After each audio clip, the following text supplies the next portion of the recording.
Christopher Frank Carandini Lee was born on May 27, 1922 in Belgravia, London. His father was Lieutenant Colonel Geoffrey Trollope Lee of the King's Royal Rifle Corps, and his mother was Countess Estelle Marie Carandini di Sarzano, so yes, Christopher Lee really did come from a pretty remarkable background.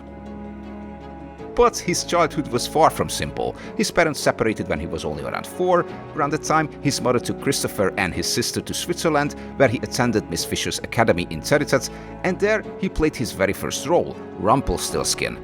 After that, the family returned to London. Lee went to a private school in Queensgate, and his mother later married Harcourt George St. Croix Rose, a banker who also happened to be the uncle of Ian Fleming, which means Ian Fleming, the future creator of James Bond, became Lee's step-cousin. And the funny thing is, this won't even be the last time James Bond enters the Christopher Lee story. And honestly, that would be already a pretty interesting life, but with him, this is just where things will really start getting strange. His teenage years were also pretty eventful, but this video would be several hours long if I went through everything, so just to mention a few interesting bits. He applied for a scholarship to Eton, where his interview took place in the presence of famous ghostwriter M.R. James. He narrowly missed becoming a King's Scholar by just one place. After his mother divorced his stepfather, when Lee was around 17, he spent some time in France. In Paris, he stayed with journalist Webb Miller, and while he was there, he witnessed the last public execution in France by guillotine. Yeah, that was in June 1939, not that long ago when you really think about it. His military history started right after World War II broke out. First, he spent 2 weeks supporting the Finnish army, but his unit was sent back because, quite simply, they couldn't ski. Then he tried to join the Air Force, but because of a nerve condition affecting his eye, he was no longer allowed to fly, which was a huge disappointment for him. After that, Lee was moved around to different flying stations before being posted to Salisbury, the capital of southern Rhodesia, in December 1941. He applied to join the Royal Air Force Intelligence, and his superiors liked him so much that later he was also attached to the British South Africa Police and posted as a warder in Salisbury Prison. Later he sailed from Durban to Suez on the SS Nieuw Amsterdam. He resumed intelligence work in Ismailia, Egypt, and was basically a spy moving around Egyptian airstrips, helping coordinate air support for ground forces, bombing strategic targets, and keeping track of everything that was going on. At one point, he and his squadron were averaging 5 missions a day. 5 missions every day. In 1943, he even climbed Mount Vesuvius in Italy, which erupted just 3 days later. Now, I'm not saying there's a connection there, but it does feel a bit suspicious. His military career is so wide that it's almost hard to believe. He writes about it in much more detail in his autobiography Tall, Dark and Gruesome, link in the description if you want to grab it. It's an amazingly crazy story. He stayed with the area for a couple of years after the war, helping track down Nazi war criminals, interrogating them and handing them over to the authorities. A proper Nazi hunter. He left the RAF in 1946 and he was still just 24 years old.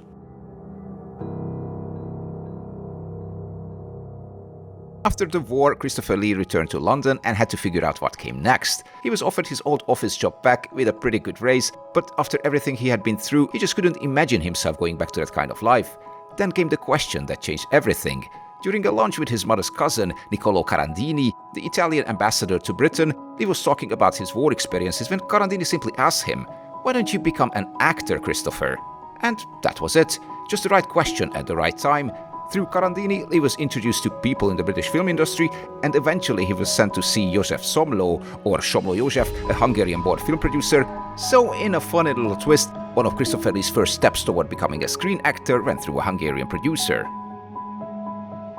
In this early period, Lee also made an uncredited appearance in Laurence Olivier's film version of Hamlet in 1948. Here he is. In 1951, he appeared in the Gregory Peck-led war drama Captain Horatio Hornblower as a Spanish captain, and for the next few years he kept appearing in films, often in smaller parts. Then, in the late 1950s, his career finally found the thing it needed. Not a sword, not a cape, but a hammer. So, after all that aristocratic background, Ian Fleming connection, war service, intelligence work and Nazi hunting, he finally became an actor. And somehow this is where the story becomes famous. Lee's first film for Hammer was The Curse of Frankenstein in 1957, where he played Frankenstein's monster opposite Peter Cushing as Baron Victor Frankenstein. This was the first time Lee and Cushing appeared together on screen, and it turned into one of the great horror partnerships. They eventually worked together in over 20 films and became close friends in real life. According to Lee, when he arrived for the casting session, before even reading the script they asked him if he wanted the part, and he said yes, and that was that. But later, when he realized what the role actually involved, he stormed into a dressing room where Peter Cushing was sitting and angrily shouted, "I haven't got any lines!" And Cushing calmly replied, "You're lucky I read the script." And that was the beginning of a beautiful friendship. After The Curse of Frankenstein, Hammer quickly realized what they had in Christopher Lee. He was tall, intense, elegant and intimidating, basically everything you need for a new kind of screen monster. And just 1 year later, in 1958, they gave him a role that would define his career forever.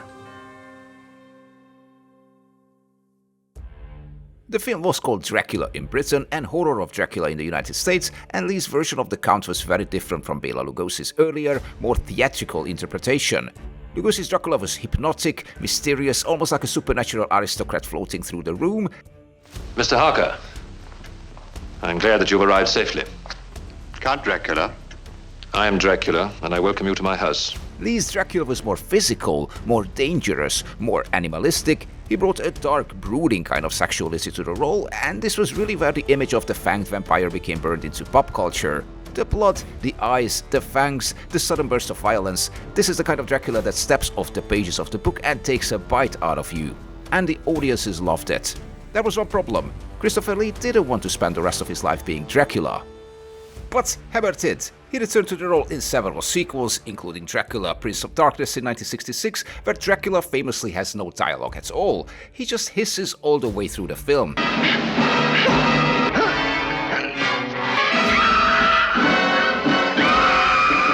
Yeah, depending on who you ask, there are different stories about why. Lee said the dialogue was so poor that he just refused to say it. The screenwriter Jimmy Sangster claimed Dracula had simply no lines in the script. Either way, it was odd, but it helped to build the mythology around the character. Even when he said nothing, he still completely dominated the screen. But behind the scenes, Lee became more and more frustrated. He felt the later Dracula films gave him less and less to do. In his view, Hammer would basically write a story, then squeeze Dracula into it somewhere because his name sold tickets, basically. And according to Lee, he was pressured into doing some of those sequels through emotional blackmail. Hammer would remind him that the films had already been sold with his name attached, and that if he refused, a lot of people could lose work. So he kept coming back. Dracula Has Risen from the Grave, Taste the Blood of Dracula, Scars of Dracula, Dracula AD 1972, and finally The Satanic Rites of Dracula in 1973. By that point, Lee was openly tired of the role. He felt that he played Dracula too many times and that the quality of the films had gone downhill. And honestly, you can understand the frustration. Imagine being world famous for a role, but every time you return to it, the part just gets smaller, less interesting, and basically worse. Still, even when the scripts gave him very little, Lee's presence did a huge amount of work. He didn't need much screen time to make an impression. But Lee was always trying to prove that he could do more. You seem to have been specializing in recent times in horror films. Did this come about by accident or design? I would say it was probably by accident rather than by design. Like many things that happen in an actor's life, in his career, they happen rather out of the blue, you know? By this point, Lee had already escaped death, escaped war, escaped typecasting once or twice. Now he was trying to escape Dracula. Around the same period, he played Caris in The Mummy, Sir Harry Baskerville opposite Peter Cushing's Sherlock Holmes, and later even played Sherlock Holmes himself. He also appeared in occult horror films like The Devil Rides Out. Good afternoon, Sergeant Howie. I trust the sight of the young people refreshes you. And took on what he considered one of his best roles, Lord Summerisle in The Wicker Man. That film was especially important to him. Finally, he got to play in a very different kind of horror film. No monster here, just dread and psychological unease. And now, for our more dreadful sacrifice.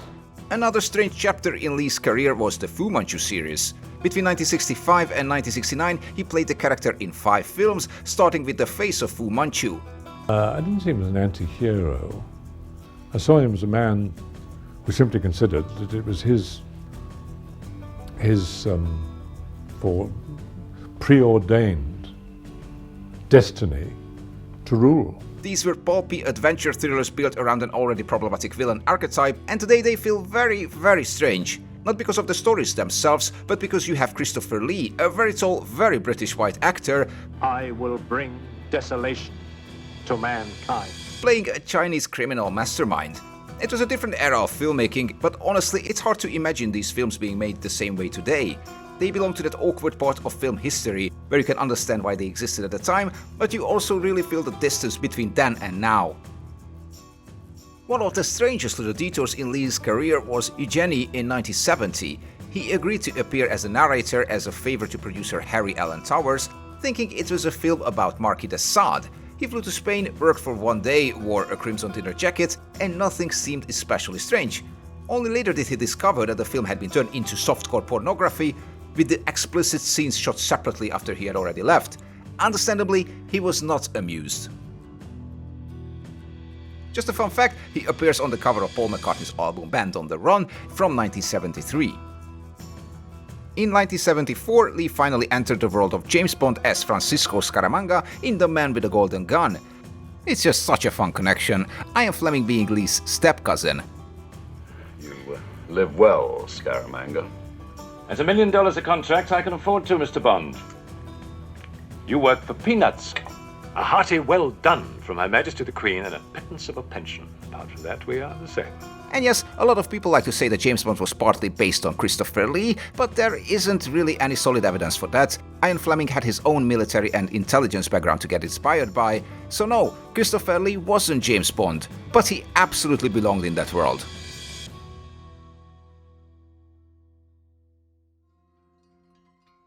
As a part of his ongoing attempt to break out of the horror box, Lee left the UK for the US. He was worried about being permanently typecast, something that had also happened to close friends like Peter Cushing and Vincent Price. Around the same time, he also appeared as a guest host on Saturday Night Live, which surprised a lot of his fans. And now, ladies and gentlemen, I would like you to meet Loaf. His first major American appearance was in the disaster film Airport 77, and if we mention that film, we also have to mention this. He turned down the role of Dr. Barry Rummock in Airplane, the role that eventually went to Leslie Nielsen. Lee later called that decision a big mistake. So yes, in a different timeline, we could have had this. Amazing. He also turned down the role of Dr. Sam Loomis in Halloween, another decision he later described as one of his biggest mistakes. And there were other near misses too. He was considered for Judge Doom in Who Framed Roger Rabbit and Carl Grissom in Tim Burton's Batman. But one very fun later role did happen, Dr. Cat-Eater in Gremlins 2 The New Batch, and the film even gives him a little Dracula wink. When the bad gremlin transforms, Dr. Cat-Eater has a moment of déjà vu, and we hear Hammer-style Dracula music in the background.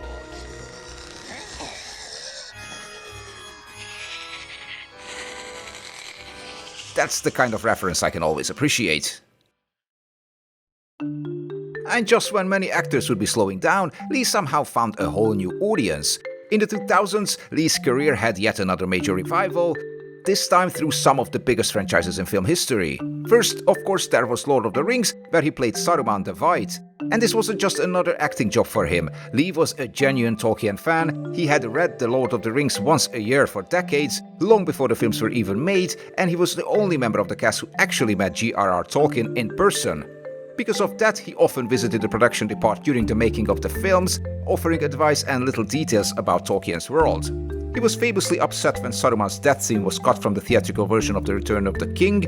Thankfully, that scene was later restored in the extended edition, which many fans now treat as the definite version anyway. And then there was Star Wars.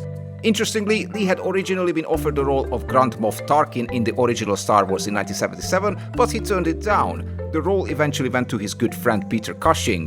Decades later, Lee finally entered the galaxy himself as Count Dooku in the prequel films.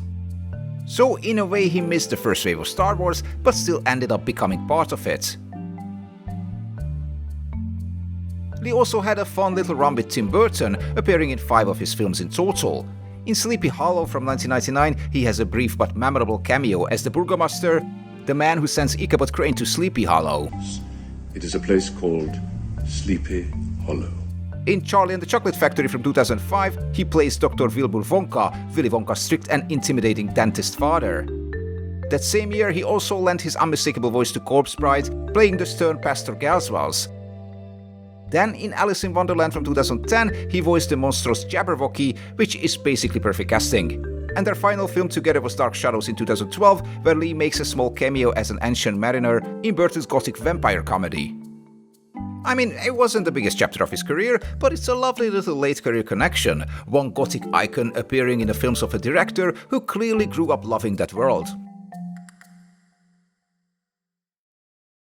Okay, now here are some interesting facts I just couldn't fit anywhere else in the video, and let's start with the most interesting one.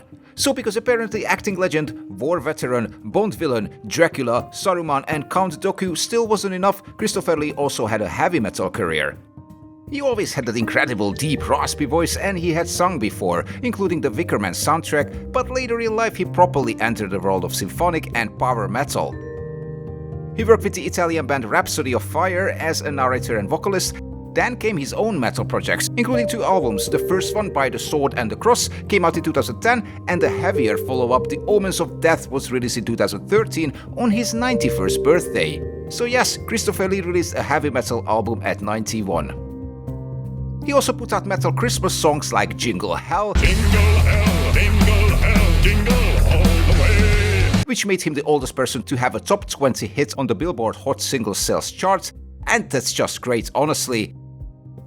In 2009, he was awarded a knighthood in the Queen's Birthday Honours for his services to drama and charity. The ceremony took place at Buckingham Palace on October 30th, 2009, where he was knighted by Prince Charles, then the Prince of Wales. So after a lifetime of playing counts, villains and dark lords, Christopher Lee officially became Sir Christopher Lee. Lee and his wife Birgit, whom he married in 1961 and stayed with until his passing, were also named by The Guardian as one of the 50 best dressed over 50s in March 2013, which feels very appropriate. Even in his 90s, Christopher Lee still had more style than most people have half his age. And that's what makes Christopher Lee such a fascinating figure.